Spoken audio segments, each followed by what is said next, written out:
Jusqu'à 9h, Good Morning Business. C'est un secteur d'avenir, peut-être le secteur d'avenir qu'on reçoit ce matin avec Thierry Blandinière, le directeur général du groupe InVivo. Bonjour. Bonjour. Le secteur d'avenir, c'est l'agriculture. Il y a ce think tank qui prévoit 500 000 créations nettes d'emplois dans l'agriculture en France d'ici 2050. Et vous allez être un acteur, l'un des acteurs principaux de cette révolution agricole, puisque vous devenez le numéro 2 européen en matière de coopérative agricole. Vous venez de racheter Soufflet, on en avait parlé à l'époque, mais ça y est, vous avez eu toute l'autorisation, le feu vert. InVivo change de dimension. Oui, nous changeons de dimension. On est vraiment très heureux ce matin. Parce que ça a été une longue bataille face à des concurrents, toujours. Avec l'Europe et les autorités de contrôle, toujours pour compliqué. acquérir cette entreprise. Et en même temps, ça va être une solution formidable pour l'agriculture française, puisque nous avons l'échelle maintenant. 10 milliards d'euros de chiffre d'affaires. Pour être compétitif et pour pouvoir exporter l'agriculture française dans le monde entier. Et accéder à certains marchés, peut-être en Russie par exemple. Et oui, et puis résister aussi à la compétition internationale, puisque on est pris en étau entre des grands joueurs internationaux, les Américains, les Chinois, les Russes, et on a besoin de faire émerger des leaders français. Et j'espère que demain, InVivo Soufflet, ça va être le leader qui va justement rééquilibrer ce modèle économique mondial. Parce que nous sommes sous pression aujourd'hui. Alors on va redire qui vous êtes, parce qu'on connaît InVivo pas par le nom générique du groupe, mais ces magasins, Jardiland, Gambert, et puis surtout les 192 coopératives agricoles que vous regroupez, vous gérez les stocks, la distribution, l'exportation, et puis vous rachetez donc Soufflet, qu'on connaît aussi, parce que c'est notamment c'est l'un des principaux meuniers boulangers, avec les marques Baguepi et Pommes de Pin. Pourquoi est-ce qu'il fallait associer un meunier et au fond une coopérative géante? Alors, pas qu'un meunier, Soufflet, parce que c'est le premier collecteur de céréales en Europe. C'est ça. C'est aussi un bureau de trading très important à l'international. C'était notre concurrent, et c'est le premier malteur mondial pour la bière. Donc vous voyez, c'est un grand groupe très diversifié, et nous on est très heureux d'accueillir Soufflet maintenant dans le giron d'InVivo, parce qu'on va pouvoir booster tous ces savoir-faire à l'international notamment. Le malt est un vrai sujet, la meunerie aussi, le pain français à l'international, la baguette c'est un sujet aussi, c'est l'image de la France à l'international. Nous sommes aussi dans le vin, donc vous voyez, nous représentons la France à l'international, entre le pain, le vin, on a aussi le béret, mais ça c'est pour le symbole. Est-ce que le timing est bon par rapport, je dirais, à la montée des cours du blé, notamment, ils sont dépassés 300 € il n'y a pas très longtemps? Oui, alors les cours des céréales sont très élevés, on pense que ça va durer encore sur 2022.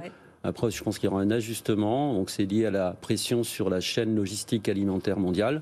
Et vous voyez bien qu'il faut des entreprises d'une certaine taille pour pouvoir être compétitifs et réguler ces prix.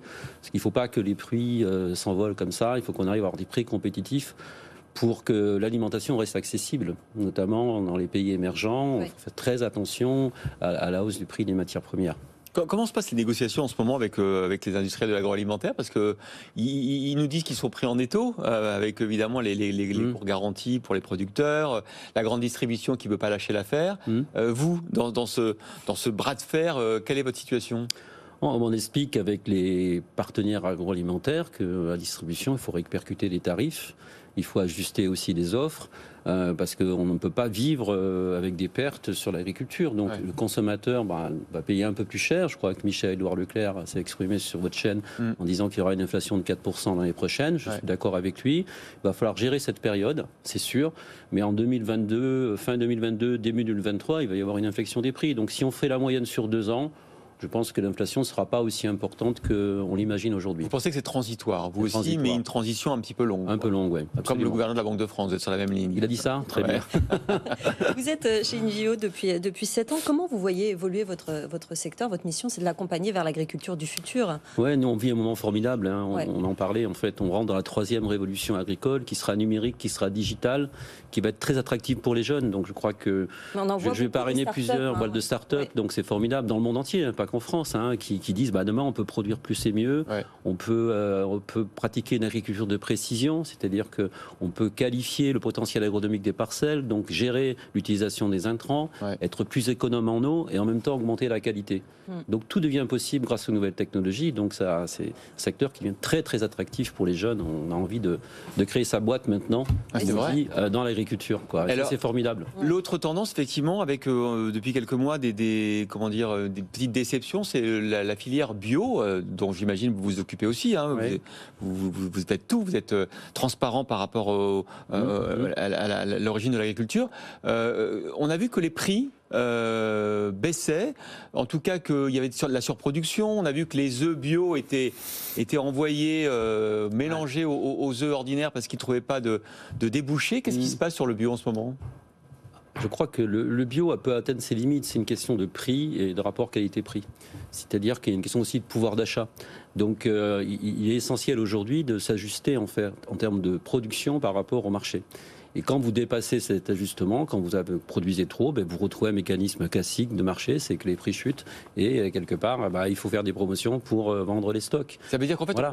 on s'est adressé à une clientèle privilégiée, 10-15% de la population qui pouvait acheter des produits plus chers, mais que pour faire venir le bio pour tout le monde, il faut avoir une autre stratégie, peut-être des prix plus compétitifs. Il faut qu'on ait une stratégie je pense, d'agriculture durable, c'est-à-dire qui prend en compte aussi la notion de prix, de prix de vente. Nous, c'est ce qu'on prône aujourd'hui chez InVivo avec Soufflé, c'est développer cette nouvelle agriculture compétitive et durable. Et le prix fait partie de l'équation. Donc pas forcément bio, mais durable. Donc la montée en gamme, la qualité, le volume. Il ne faut pas opposer volume et qualité.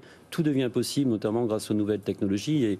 Et on travaille beaucoup là-dessus. Je pense qu'on peut être très compétitif, avoir des prix très compétitifs, protéger le revenu de l'agriculteur et apporter une sécurité alimentaire par la traçabilité apportée par les nouvelles technologies sur ces filières durables qu'on souhaite développer largement dans les 10 prochaines années. Merci beaucoup Thierry Blandinière, directeur général du groupe InVivo.